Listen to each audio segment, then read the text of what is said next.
maing udto di ata karon sa BF Villaville, no? Yan, two-story townhouse ni siya. Oni, iyang view. Napo di siya mga RFO units diri o pre-selling. Okay. Tapos angahan.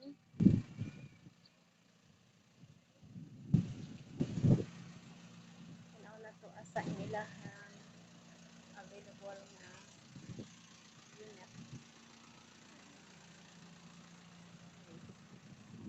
Ano siya Mary Angelic model.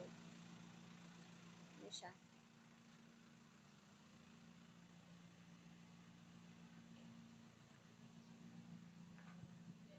Ano siya sa sulod? Na siya 2 bedroom. 2 bedroom. First bedroom. And second bedroom. Okay. Ano siya? Basin mo tingalan mo alam na yung mga kabilya sa taas. Ano siya? This is ready for second floor. And ani gid siya ang deliverable and turnover, no? Ikaw na lang, ang owner na lang ang magpatrabaho. Okay. Arita diri.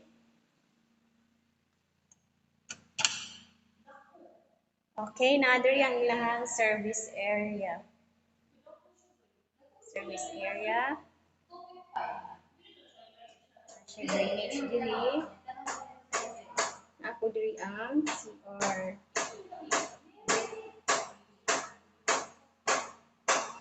Hindi siya ang deliverable. Nakatile dito. Sino tayo?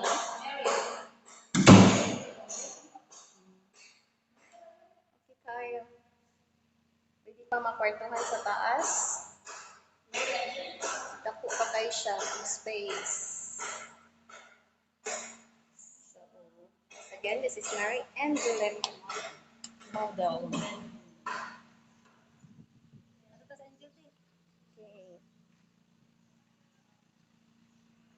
Mao ni siya ang ato ang Angel model sa BF Villaville, no?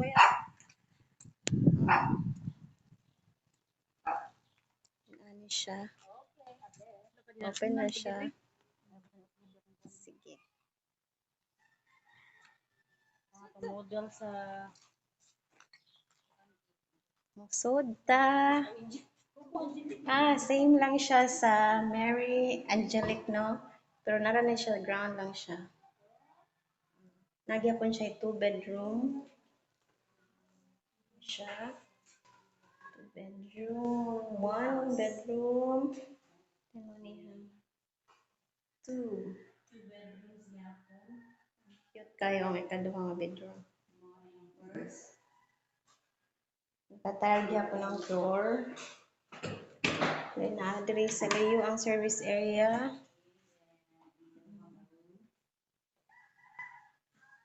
Nakalahi naman niya. 1 story lang yun siya. Nadari ang CR. ya, pwede niya magdamba. Open na sa dang iyahang babaw na. Open na siya.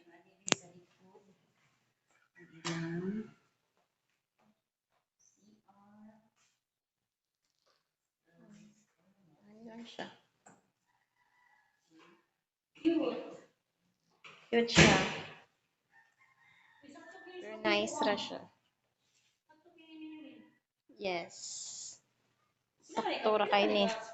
Sa bagong menu.